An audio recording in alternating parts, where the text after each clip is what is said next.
আমি যখন সাইনধাব সিনেমার ট্রেলারটা রিভিউ করেছিলাম তখন বলেছিলাম যে আমার এই সিনেমার ট্রেলারটা দেখে অনেকটা জিতের মানুষের সিনেমার কথা মনে পড়ে যাচ্ছে।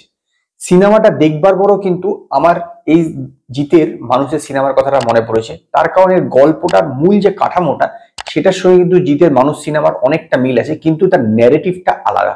নমস্কার বন্ধুরা, আমি অমর্ত্য, আপনাদের চ্যানেল ইন্ডিয়ান ফিল্ম নিউজ বাংলাতে আপনাদের স্বাগত। প্রথমে আমি আপনাদেরকে এই সেন্দাব সিনেমার গল্পটা একটু করে ছোট করে বলছি। ভেঙ্কটেশ ডকেতে যে মাল লোডিং আনলোডিং করে, তার গাড়িটা চালায়, যে ক্রেনটা থাকে সেটা চালায়। তো তার মেয়েকে নিয়ে থাকে এবং সে আর স্ত্রী নেই। তো তার মেয়ের একদিনকে একটা অসুখ ধরা পড়ে, হঠাৎ করে স্কুলে সে পড়ে যায়, তারপর একটা অসুখ ধরা পড়ে এবং সে জানতে পারে সে অসুখটা খুব রেয়ার অসুখ এবং এর জন্য একটা 17 কোটি টাকা দেবে, একটা ইঞ্জেকশন লাগবে, যেটা আপনার ট্রেলারও দেখেছেন। এর পাশাপাশি দেখা যায় যে ডকে বেশ কিছু ইল্লিগাল ড্রাগস পাচার হচ্ছে এবং সেই ড্রাগসটা পাচার হওয়ার সঙ্গে সেও মানে ড্রাগের যে কন্টেনারটা সেটা কোথায় লুকিয়ে রাখা হয়। তো এর সঙ্গে এই যে এই কন্টেনার যে ড্রাগের যে ডিলটা, তার সঙ্গে কিভাবে ভেঙ্কটেশ ডিল করছে, এর পাশাপাশি কিভাবে সে তার মেয়েকে বাঁচাতে পারছে কিনা, যাবতীয় কিছু দেখতে হলে আপনাদেরকে এই সিনেমাটা দেখতে হবে। দেখুন, পুরো যে বিষয়টা যদি দেখে থাকেন, জিতের মানুষ সিনেমাতেও কিন্তু ড্রাগের অ্যাঙ্গেল ছিল এবং মেয়েরও অসুখ ছিল, একটা ব্যাপার ছিল। এখানেও কিন্তু সেম ব্যাপারটা আছে, কিন্তু ন্যারেটিভটা ডিফারেন্ট। ওখানে গল্পটা অন্যরকম ভাবে প্রেজেন্ট করা হয়েছে, এখানে গল্পটা আলাদা রকম ভাবে প্রেজেন্ট করা হয়েছে। তো গল্পের প্রেজেন্টেশনটা আলাদা, কিন্তু মূল পরিকাঠামোটা কিন্তু প্রায় একই রকম। বাবা মেয়ের ইমোশন এখানেও ছিল, ওখানেও বাবা মেয়ের ইমোশন আছে। ওখানেও যে জিতের কোনো স্ত্রীকে দেখানো হয়নি, এখানেও কিন্তু ভেঙ্কটেশের কোনো স্ত্রীকে দেখানো হয়নি, যে একজন দেখাশোনা করছে এরকম একজনকে দেখানো হয়েছে। ওখানেও যদি তার প্রতিবেশী তার মেয়েটাকে দেখাশোনা করছে এরকম বলা হয়েছে। তো মানে সিমিলারিটি যথেষ্ট আছে, নো ডাউট, কিন্তু গল্পের পার্সপেক্টিভটা আলাদা। তো এবার আসা যাক যে এই সিনেমাটার ব্যাপারে, অভিনয়ের ব্যাপারে। অভিনয় কিন্তু ভেঙ্কটেশ একাই অভিনয় করেছে, মানে বলতে পারেন পুরো ওয়ান ম্যান আর্মি, পুরো সিনেমাটাই জুড়ে পুরো ভেঙ্কটেশ।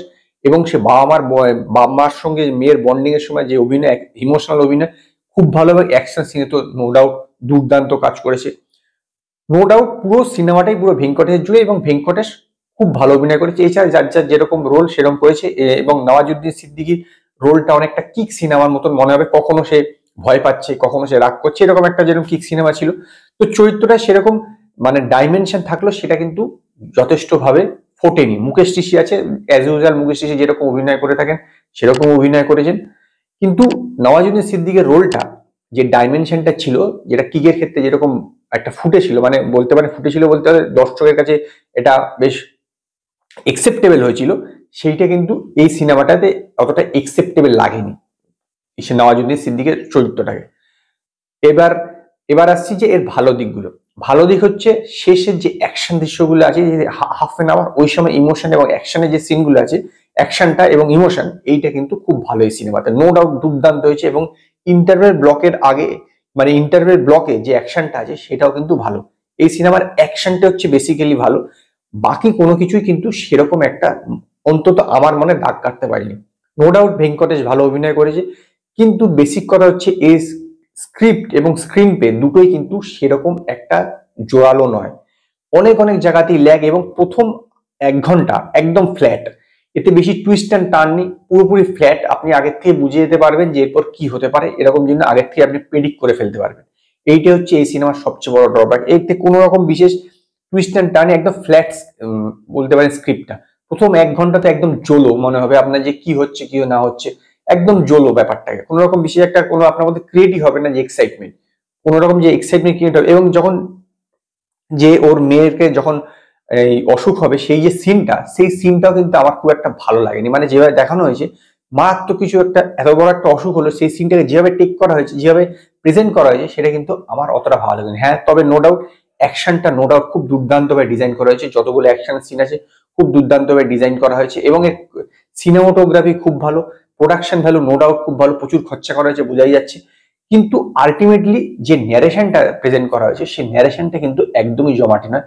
সেই জন্য এই সিনেমাটা বলতে পারেন যে একটা ফ্ল্যাট সাধারণ একটা সিনেমা হয়ে রয়েছে, বেশ বিশেষ একটা বিশেষত্ব কিছু মনে হয়নি। তার কারণ হচ্ছে ন্যারেশনটা একদম ফ্ল্যাট হয়েছে।